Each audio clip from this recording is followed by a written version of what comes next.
I just gave the body armour on for today. Kitting up for the late shift, Carl and Reese are heading out into Nottingham's estates, responding to calls about everything from missing children to violent attacks. Every shift is completely different. We try our best not to use the Q word. It's a little bit of officer superstition that using the word quiet can change the fortunes of the shift.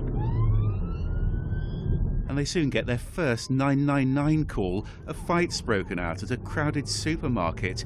One more offence to add to the official crime statistics.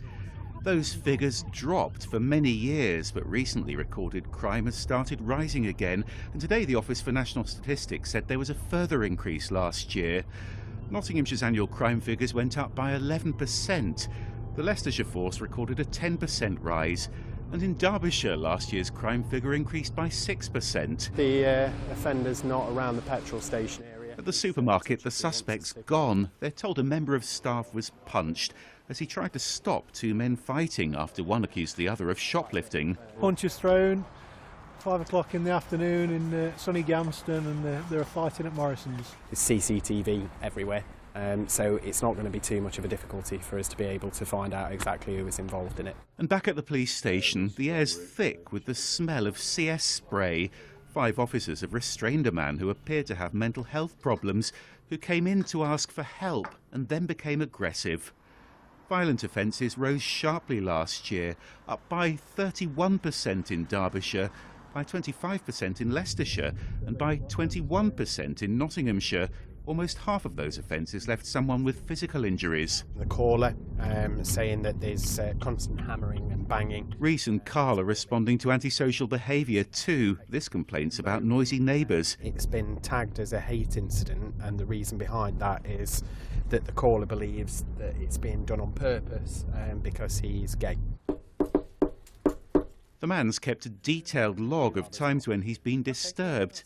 Upstairs, the woman he's accused is out. Have you heard any loud banging? The man next door takes her side, and this won't be recorded as a crime. But across Derbyshire, Leicestershire and Nottinghamshire, the police saw a 58% rise in stalking and harassment offences last year. Much of that was online. The three forces also recorded a 20% increase in robberies. And serious knife offences, threats and attacks with weapons rose by 15%. We said if you cut the service, this is likely to happen.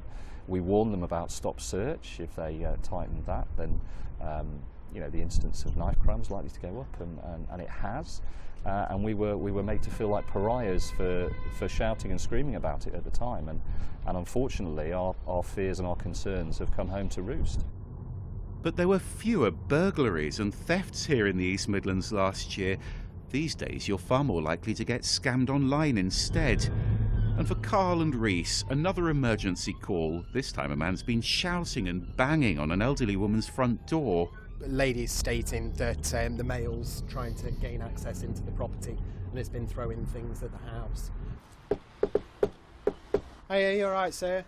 We've had a call saying that there's an incident here. Have you been shouting or anything at all? The man says he's an unpaid carer who was shouting because he was worried when he couldn't get in to check up on her. But the elderly woman doesn't want to speak to officers alone, and then they speak to the neighbour who says it happens regularly. My worry is that there could be something not quite right with him not necessarily being an official carer, and conversations overheard by the neighbour about financial things. So I'll be putting a safeguarding referral in. Of course, they'll never know whether that could prevent another crime statistic, but they're confident that at the very least it'll keep a frail pensioner safe.